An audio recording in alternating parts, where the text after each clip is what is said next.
Hi friends, welcome to SK Innovations. இன்னைக்கு நம்ம என்ன பார்க்க போறோம்னா ரொம்பவே ஆரோக்கியமான டேஸ்டியான வாழைப்பூ கூட்டு எப்படி பண்ணலாம்னு சொல்லிட்டு பார்க்கலாம். இப்போ ஒரு கப் அளவுக்கு கடலைப்பருப்பு, அரை கப் அளவுக்கு சிறும்பருப்பு ஒரு குக்கர்ல சேர்த்து அதை வாஷ் பண்ணி எடுத்துக்கிறேன். இது கூட ஒரு மீடியம் சைஸ் வெங்காயம், 2 மீடியம் சைஸ் தக்காளி கட் பண்ணி சேர்த்துக்கிறேன். இப்போ இதோட நான் ஏற்கனவே ஒரு வாழைப்பூ ஃபுல்லாக க்ளீன் பண்ணி கட் பண்ணி தண்ணியில் போட்டு வச்சுருந்தேன். அதை தண்ணி இல்லாமல் எடுத்து இப்போ இதோட சேர்த்துக்கிறேன். இப்போ இதோட அரை ஸ்பூன் அளவுக்கு மஞ்சள் தூள் சேர்த்துக்கிறேன்.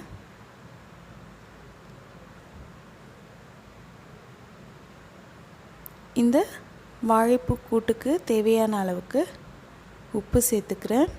கூடவே கொஞ்சமாக பெருங்காயத்தூள் சேர்த்துக்கிட்டேன். 200 ml அளவுக்கு தண்ணி சேர்த்துக்கிறேன். இப்போ இந்த குக்கரை மூடி 2 விசில் விட்டு வேக வச்சு எடுத்துக்கிறேன். இது வேகிற டைமில் நம்ம தாளிப்புக்கு ரெடி பண்ணிடலாம். 5 பச்சை மிளகாய், ஒரு துண்டு இஞ்சி, 5 பல் பூண்டு ஒரு மிக்ஸி ஜாரில் போட்டு தண்ணி சேர்க்காமல் அரைச்சி எடுத்துக்கிறேன். இது கூடவே ஒரு ஸ்பூன் சோம்பையும் சேர்த்து அரைச்சி எடுத்துக்கிறேன். இந்த மாதிரி அரைச்சாச்சு. அடுத்து இப்போ தாளிச்சிடலாம். ஒரு கடாயில் 3 ஸ்பூன் அளவுக்கு எண்ணெய் விட்டுருக்கேன். இதில் 1 ஸ்பூன் அளவுக்கு கடுகு சேர்த்துக்கிறேன்.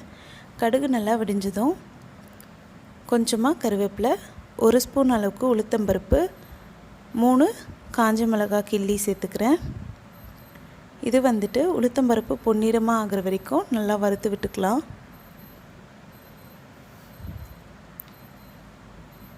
இப்போ உளுத்தம்பருப்பு பொன்னிறமாக ஆகிடுச்சு. இப்போ இதோட நம்ம ஆல்ரெடி அரைச்சி வச்சுருக்க பேஸ்ட்டை சேர்த்துக்கிறேன். சேர்த்து நல்லா ஒரு 10 செகண்டுக்கு வதக்கி விட்டுக்கிறேன். இப்போ இதோட நம்ம வேக வச்சு எடுத்துருக்க வாழைப்பூவை சேர்த்துக்கலாம்.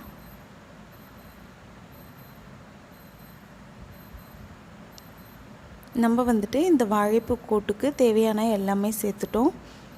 இப்போ இதை நல்லா கலந்து விட்டுக்கலாம். இந்த வாழைப்பூ கூட்டு வாழைப்பூ பிடிக்காதவங்க கூட விரும்பி சாப்பிடுவாங்க. அவ்வளோ டேஸ்டியாக இருக்கும். இந்த மாதிரி செய்யும்போது வாழைப்பூ கசப்பு தன்மை இல்லாமல் இருக்கும். அண்ட் ரொம்பவே ஆரோக்கியமானது. முக்கியமாக பெண்களுக்கு இதை வாரத்தில் ஒரு நாள் கொடுக்கறது ரொம்பவே நல்லது. இப்போ ஒரு நிமிஷம் இதை கொதிக்க வச்சுட்டு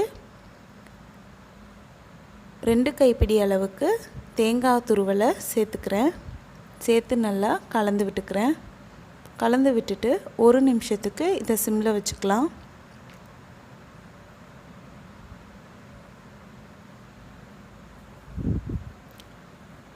இப்போ 1 நிமிஷம் ஆகிடுச்சு. லாஸ்ட்டாக கொஞ்சமாக கொத்தமல்லி இலைகளை சேர்த்து கேஸ் ஸ்டவ் ஆஃப் பண்ணிடலாம்.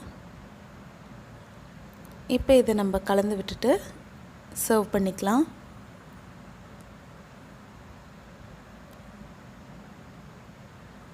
பாருங்கள் ஃப்ரெண்ட்ஸ், நம்மளோட சூப்பரான ஹெல்த்தியான வாழைப்பூ கூட்டு ரெடி ஆகிடுச்சு. இந்த வீடியோ உங்கள் எல்லாருக்கும் பிடிச்சிருந்தா லைக் பண்ணுங்கள், உங்கள் ஃப்ரெண்ட்ஸோடு ஷேர் பண்ணுங்கள். அண்ட் எப்படி இருந்துச்சுன்னு கமெண்ட் பண்ணுங்கள். நம்ம சேனலை மறக்காமல் சப்ஸ்கிரைப் பண்ணுங்கள். தேங்க்ஸ் ஃபார் வாட்சிங் ஃப்ரெண்ட்ஸ்.